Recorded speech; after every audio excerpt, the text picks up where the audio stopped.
energy stocks. Now, Euro 2004 kicked off this weekend in Portugal, spurring what promises to be a bumper summer of advertising expenditure. Football and Olympics will dominate this year's sporting calendar, kick-starting a faltering advertising industry with big budget campaigns from the likes of Coca-Cola, Nike and Adidas. But what will the long-term impacts be? Joining us now is Scott Goodson. He's co-founder of Strawberry Frog. Scott, thank you very much for coming in here at CNBC Europe. So just how big is it, the Euro 2004 Championships? Well, it's huge, and it's a wonderful injection into the advertising industry, a much-needed injection. And it's going to, I think, have lasting effects on the whole industry. Do you think that this will really be the kickstart that the ad market needs? Fairly promising signs the last couple of months, but you think this is really going to do it and get the market going?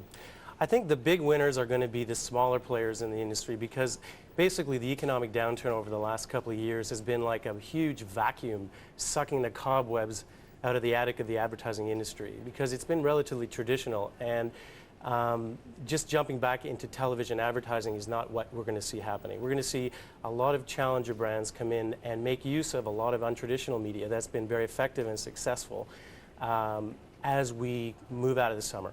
Why are the small boys going to do better? I think because we're looking at versatility and brands that are prepared to use other channels. I mean, from a consumer's perspective, advertising is not the way traditional big corporate agencies are built as silos. A person sees an ad on television, or they see PR, or what have you, it's one message. Smaller players are more nimble, and they're able to get the message out in unconventional ways that really give consumers multiple points to touch a brand. Case in point is a campaign that we've just done or are doing for ASICS Tiger, which is the challenger running shoe brand.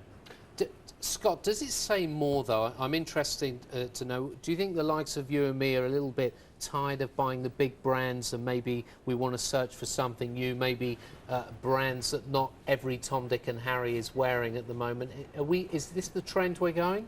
I think that, you know, I don't know if you remember, there was a movie called Crazy People back in the 1980s with Dudley Moore. Yeah. And that whole theme there was about authenticity in advertising. And I think that's a theme that's definitely coming back now. I don't know if it's so much about the big boys versus the small players. I think it's about the brands that dare to talk to consumers in an authentic way. And that gets back to the theme I said before, which is to find channels of communication that are giving consumers a surprise, an opportunity to interact with the brand. It's a bit like we want in advertising today to provide consumers with fresh yogurt versus pasteurized yogurt. They want something fresh, something new, something that's going to inspire them and touch them. That's interesting. That's very interesting.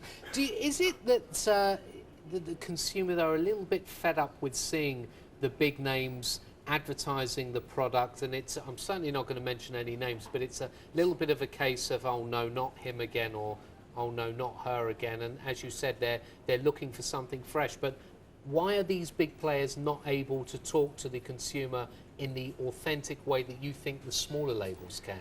I think that, well, at Strawberry Frog, I mean, our approach has been to think across all the different media, but more importantly, to challenge people to think about a brand that makes them feel that it understands them. And I think the bigger brands just find it very easy to fall back into the old traditional television advertising, which as a medium is not as, let's say, inviting. I mean, we're living in a world today where we really see the merger of advertising, entertainment, and content.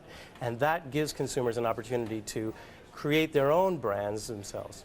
Very good, Scott. I enjoyed that. Thank you very much indeed for coming. I'm sure the viewers did as well. Scott Goodson, who is from Strawberry Frog. Now, coming up after the break, we're going to preview what is set to be a very busy week for the United States and the UK economies. US inflation data is the key event, but will core inflation rise and confirm a Fed rate rise on June the 30th. Adam Chester, Chief Treasury Economist at HBOS, and Ian Gunner, Head of FX Research at Mellon Financial. They're going to join us after the break. Stay with us here on Power Lunch.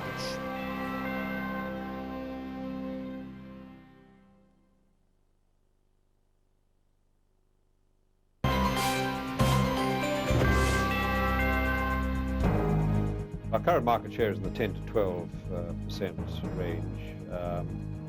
I don't see any reason why we shouldn't continue